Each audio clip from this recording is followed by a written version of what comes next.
Au Sénat, ça fait plusieurs années que nous travaillons sur les questions agricoles et que nous essayons de sensibiliser autant que nous le pouvons, en adoptant notamment des propositions de loi importantes pour dire au gouvernement qu'il se passe quelque chose d'important. Bonjour Audrey Bourdier.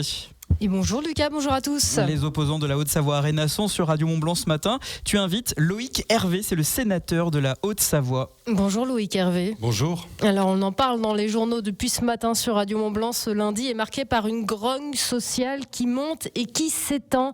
Il y a les agriculteurs bien sûr, les routiers, les taxis, le monde de travaux publics. Comment vous, en tant que sénateur, vous analysez cette situation ? Je crois que ce sont des entreprises auxquelles nous avons affaire qui rencontrent exactement les mêmes difficultés. C'est-à-dire qu'elles ont de plus en plus de mal à vivre de leur travail. Elles sont victimes des normes, de charges qui explosent et aussi d'une situation économique, je pense notamment aux travaux publics, qui est difficile. La promotion immobilière s'est effondrée de l'ordre de 40% et forcément les premières entreprises concernées sont les entreprises des travaux publics. Donc nous, parlementaires, et en particulier les sénateurs, qui est une chambre de représentation des territoires, du monde rural, notre job, c'est de se mettre à l'écoute de ces gens-là. C'est pour ça que je me rendrai à la rencontre des agriculteurs, à Allons-y à la Caille, à Cluses, et également je suis en contact dans la journée avec les taxis, sur cette question aussi de la réforme de la prise en charge par la caisse primaire d'assurance maladie. Donc un métier de parlementaire à l'écoute de ce qui se passe pour dès demain et après-demain, avec des grands moments de la démocratie que sont la rencontre du Premier ministre avec les députés puis avec les sénateurs, qui vont nous permettre de remonter un certain nombre de messages auprès du gouvernement. Le gouvernement qui craint que cette grogne s'étende davantage, est-ce que c'est aussi votre crainte ? Oui, parce que ce sont des inquiétudes qui sont déjà latentes.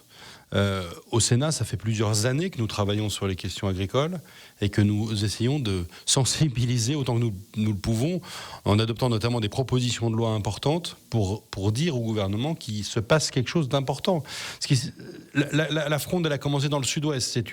C'est une crise qui naît de la pauvreté d'un certain nombre d'exploitations agricoles. Et sur cette crise du sud-ouest, liée notamment à la grippe aviaire, vient s'agréger tout un tas de préoccupations, y compris dans nos départements savoyards, où des préoccupations qui tournent autour de la brucellose, qui tournent autour du loup, viennent aussi dans le débat. Et à nous de relayer ça. C'est notre travail. Nous sommes les représentants du peuple souverain. C'est notre travail de faire en sorte de trouver des solutions pour les agriculteurs. Et je regrette d'ailleurs que dans les propos de Gabriel Attal, vendredi, il n'y ait pas eu assez de temps consacré au rôle des parlementaires.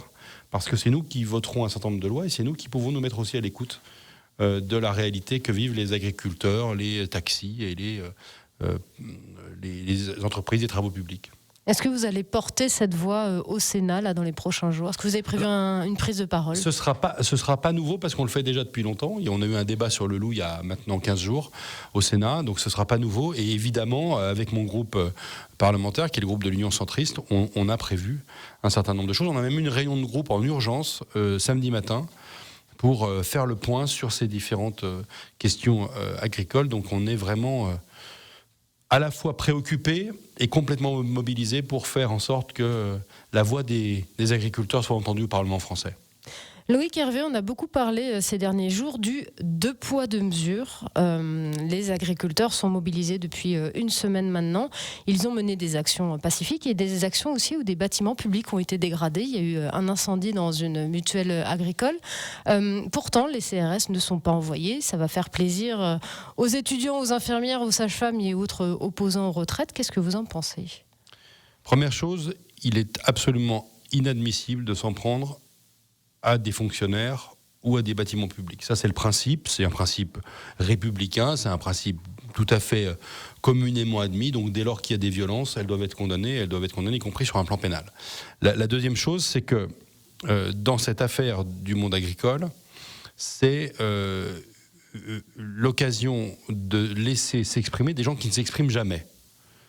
Donc, pardon de le dire comme ça, mais le monde agricole n'est pas un monde qui se mobilise tous les 4 matins pour dire les choses. Ce sont des gens qui sont sur leur tracteur, entre guillemets, 7 jours sur 7, 365 jours par an. Donc quand ils s'expriment, c'est qu'il y a vraiment quelque chose qui se passe. Deuxièmement, l'opinion publique française est très largement en faveur de leur mouvement. Donc je partage l'option du gouvernement, et pour m'être rendu à leur contact, 99% des agriculteurs sont des gens pacifiques. Et c'est encore le cas ce matin. Il y a un très fort esprit et j'entendais chez certains de vos confrères, de préserver aussi ce soutien des Français. Donc je ne crois pas que ce soit possible de tout comparer et de mettre sur le même plan des manifestations dans Paris, des blocages autoroutiers, etc. Donc prenons le sujet agricole tel qu'il est. Je crois que par exemple le gouvernement fait en sorte que Rungis ne soit pas bloqué, parce que si Rungis est bloqué, derrière il y a tout un tas de conséquences, notamment sur les restaurants de la région parisienne. Mais voilà, faisons en sorte de garder cette concorde et cet esprit pacifique de ces manifestations. Je pense que tout le monde y a intérêt, les agriculteurs comme les membres des forces de l'ordre et évidemment les élus que je représente sur votre plateau ce matin. Loïc Hervé, il y a donc cette ambiance générale à laquelle vous êtes sensible. Il y a aussi les dossiers compliqués dont vous vous êtes emparé localement. Je pense notamment à la Haute-Savoie Arena, portée par le département. Je le rappelle, il s'agit d'un complexe sportif et culturel qui sera construit à côté de Roche Expo, à La Roche-sur-Foron. On parle de 93 millions d'euros hors taxes. Les opposants annoncent 150 millions d'euros. Vous dénoncez depuis le début un gâchis d'argent public et même vous proposez plusieurs alternatives. Alors la première chose que je voudrais vous dire, c'est que je suis favorable à l'organisation par la Haute-Savoie des championnats du monde de cyclisme en 2027. Nous étions les seuls candidats, nous avons acheté, le conseil départemental a acheté cette compétition à l'Union cycliste internationale et nous allons l'organiser. Il y a une question qui se pose pour 2027 qui est la question des épreuves sur piste. Nous n'avons pas d'équipement sur le territoire de la Haute-Savoie pour faire des épreuves sur piste. Et la solution proposée par le conseil départemental, c'est bien un équipement de 140 millions d'euros, puisqu'il est hors de question de ne pas comprendre le parking de 44 millions qui va être construit de manière attenante et qui va remplacer les places qui vont être détruites par l'implantation de cet équipement. Et pour ma part, et c'est mon rôle, d'abord de contrôler l'emploi de l'argent public, c'est la Constitution qui permet aux parlementaires de le faire, d'évaluer une politique publique qui est une politique publique d'organisation d'un grand événement sportif et de proposer des solutions. Je ne comprends pas que dans cette affaire, on n'ait pas eu de débat en amont. Donc on va avoir un débat maintenant avec mes collègues parlementaires, en tout cas certains d'entre eux et d'autres personnes. Nous allons prendre tout un tas d'initiatives pour créer le débat public, parce que c'est ce à quoi les citoyens ont droit. On ne peut pas se lancer dans un tel équipement. Alors, pourquoi ne pas se lancer dans un tel équipement ? Parce que moi, je considère qu'il y a un certain nombre de sports en Haute-Savoie qui méritent de l'investissement. Je pense notamment au foot. Nous avons un club de L2, le FC Annecy, qui mériterait d'avoir un stade aux normes de Ligue 2. Nous avons un certain nombre de projets à dimension culturelle. Je ne vois pas l'intérêt de concentrer en un seul endroit tout un tas de sports, a fortiori avec un budget aussi délirant que celui-là. Donc, il n'y a pas d'adhésion populaire. Moi, je sors d'un mois de cérémonie de vœux. Les Hauts-Savoyards ne comprennent pas cet équipement, parce que simplement on les a pas consultés, on leur a pas demandé leur avis et on leur dit voilà, on va construire ça et soyez heureux et dites merci parce que vraiment c'est formidable. Moi j'y crois pas et je l'exprime et puis ma foi, quand je vois un peu la viralité de ce que je peux exprimer, je me dis que je dois pas être très loin de la vérité. Loïc Hervé, sénateur de Haute-Savoie. On fait une petite pause et puis on revient tout de suite après. Audrey Bourdier, tu reçois Loïc Hervé, le sénateur de Haute-Savoie. Loïc Hervé, on parlait juste avant la pause de la Haute-Savoie Arena. Il y a un autre dossier un peu compliqué dans lequel vous êtes emparé, celui du pôle médical dans le Pays Rochois à Amancy. Quel a été votre rôle et où ça en est ? C'est un projet privé. Ça veut dire qu'il est porté par des professionnels de santé, laboratoires d'analyse médicale, spécialistes, paramédicaux, qui ne souhaitent pas recevoir d'argent public et qui souhaitent se doter de locaux professionnels aux normes et qui permettent d'accueillir de la meilleure manière qui soit les patients du Pays Rochois. C'est un projet qui se situe entre la commune d'Amancy et la commune de La Roche-sur-Foron, sur la commune d'Amancy. Ce projet est bloqué par les services de l'État pour des raisons d'urbanisme. Le préfet argumentant que le programme Petite Ville de demain de la ville de La Roche-sur-Foron, qui est normalement un programme qui permet justement d'accompagner un certain nombre de projets structurants pour le territoire, ne permet pas cette construction-là. Je suis en désaccord avec le préfet de la Haute-Savoie sur cette approche, et je regrette que ce projet ne puisse pas voir le jour. Donc on est un certain nombre de parlementaires mobilisés sur cette question, Christelle Pétex qui est la députée, Virginie Duby-Muller qui est la députée de la circonscription voisine, et moi-même pour dire à l'État que nous avons besoin que ce projet puisse voir le jour. Donc moi j'ai des contacts à très haut niveau au ministère de la Santé. Nous avons une nouvelle ministre de la Santé qui a été nommée, et donc je ne lâcherai jamais cette affaire-là parce que je considère qu'elle est révélatrice du mal français. C'est-à-dire qu'on a un projet qui est cohérent, intelligent, qui ne coûte pas pas un centime d'argent public, et on s'échine à trouver les moyens de ne pas le faire. Ce mal français, il faut le dénoncer, et il faut surtout apporter des solutions à ces professionnels de santé. Et moi, je demande à l'État, et en particulier au préfet, mais aussi à l'ARS, d'aider à trouver une solution pour que ce projet voie le jour, et non pas de tout faire pour qu'il ne voie pas le jour. Loïc Hervé, on va passer sur un tout autre sujet. Vous êtes un sénateur qui a également un rôle sur la scène internationale. Au début du mois, vous vous êtes déplacé avec une quinzaine d'autres parlementaires en Israël. Vous êtes même exprimé à la tribune de la Knesset, qui est le Parlement israélien. Est-ce que c'est le rôle d'un parlementaire français de faire ça, surtout dans un conflit qui divise autant ? Alors, je suis allé en Israël. C'est une région du monde que je connais bien. Pas la première fois que j'y vais, et j'y vais aussi souvent à titre privé, en Israël et aussi dans les territoires palestiniens. Donc j'ai pas de positionnement manichéen sur le sujet. Depuis le début du mois d'octobre, je suis auprès du président Larcher en responsabilité de la coopération interparlementaire, des groupes d'amitié et plus généralement des questions internationales qui relèvent du bureau du Sénat. Et j'ai répondu à cette invitation et j'y suis allé avec plusieurs collègues. Le président Larcher y est allé avant Noël, et je crois précisément que le rôle des parlementaires français, c'est d'œuvrer à la paix dans le monde, de manière générale, et en particulier quand un conflit est aussi important. Je rappelle quand même qu'il y a 3 otages français qui sont retenus à Gaza. Parmi ces 3 otages, parmi les 139 otages, que cette situation internationale, elle mérite une attention très importante de la France. Et si je suis intervenu à la Knesset, c'est pour parler des otages. Donc voilà, notre rôle est de nous rendre compte sur place. Nous avons visité le kibbutz de Kfar Aza pour se rendre compte de la réalité de l'attaque du 7 octobre.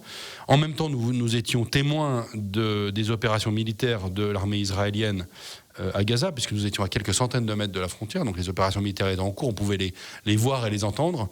Et donc, être pour la paix dans le monde, c'est, en tant que représentant des Français, nous déplacer sur des lieux aussi importants et rendre témoignage de ce qui s'y passe, et être mus uniquement par la volonté de contribuer à la paix dans le monde et à la résolution, évidemment, de ce conflit. Donc, ne pas s'intéresser aux questions internationales. Je siège à la Commission des Affaires étrangères et de la Défense du Sénat. C'est complètement dans le cadre de ma mission que j'y suis allé. Ne pas s'intéresser aux questions internationales, c'est oublier que beaucoup de ce qui se passe dans notre pays trouve ses racines à l'extérieur. Et je pense que ce conflit israélo-palestinien, de manière générale, peut avoir des conséquences, et a déjà eu des conséquences dans notre pays, et il faut donc être extrêmement vigilant et être bien conscient de ce qui s'y passe et rendre témoignage de ce que nous avons vu. Loïc Hervé, on continue de balayer les dossiers. L'un des prochains votes qui va être surveillé, c'est celui autour de l'inscription de l'IVG dans la Constitution. Le vote va se dérouler en congrès en mars prochain. Savez-vous déjà quel sera votre vote ? Oui, comme le président du Sénat et comme mes votes précédents, je pense que c'est une mauvaise idée d'élever l'IVG au niveau constitutionnel. Et c'était la position de Simone Veil.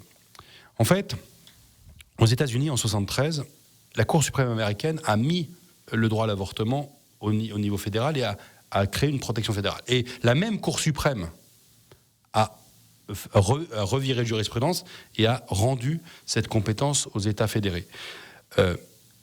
Le risque d'élever l'IVG au niveau constitutionnel, c'est d'avoir exactement le même problème. C'est-à-dire de confier au juge constitutionnel, on l'a d'ailleurs vu sur le texte sur l'immigration, des pouvoirs qui ne sont pas des pouvoirs du Parlement. C'est au Parlement, depuis 1975, c'est le Parlement qui a défini les différentes évolutions de la loi Veil. Vous savez, par exemple, en 1975, il y avait un délai de réflexion. Il a été supprimé par la loi. Donc il faut être bien conscient que les parlementaires doivent faire cela. D'ailleurs, le droit à l'IVG en France n'est pas remis en cause aujourd'hui.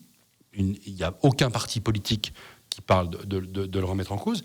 Et si aujourd'hui il y a un problème sur la question de l'interruption volontaire de grossesse, c'est plus une question d'accès. Il y a par exemple 17 départements en France qui n'ont pas de centre IVG. C'est pas en mettant l'IVG dans la Constitution qu'on va résoudre ce problème-là. Donc dans le monde rural, une femme qui souhaite avoir recours à l'IVG, elle a beaucoup plus de mal à le faire qu'une personne qui vit en ville.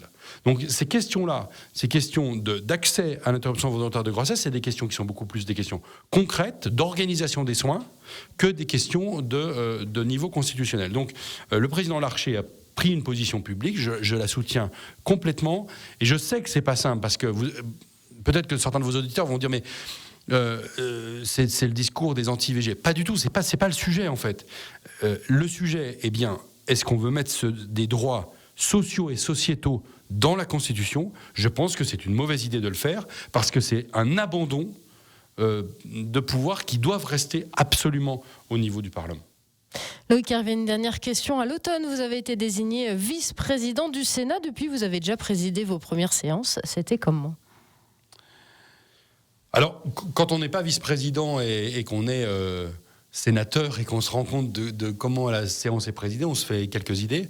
Et quand on préside, c'est vrai que c'est très différent. Bon, c'est une mission qui est extrêmement noble, importante, et je ne me rendais pas compte à quel point on a une influence sur la conduite des débats. Mon rôle, c'est de faire en sorte que le débat démocratique ait lieu dans le respect du règlement du Sénat, qui est une loi et qui est un texte important, parce qu'il faut garantir, un peu comme vous d'ailleurs, les journalistes, une forme d'équité entre les différents parlementaires. Le temps de parole, notamment, est une question importante. Vous c'est l'Arcom qui veille. Au Sénat, c'est le vice-président qui est en charge de veiller à ce que l'ensemble des parlementaires puissent s'exprimer.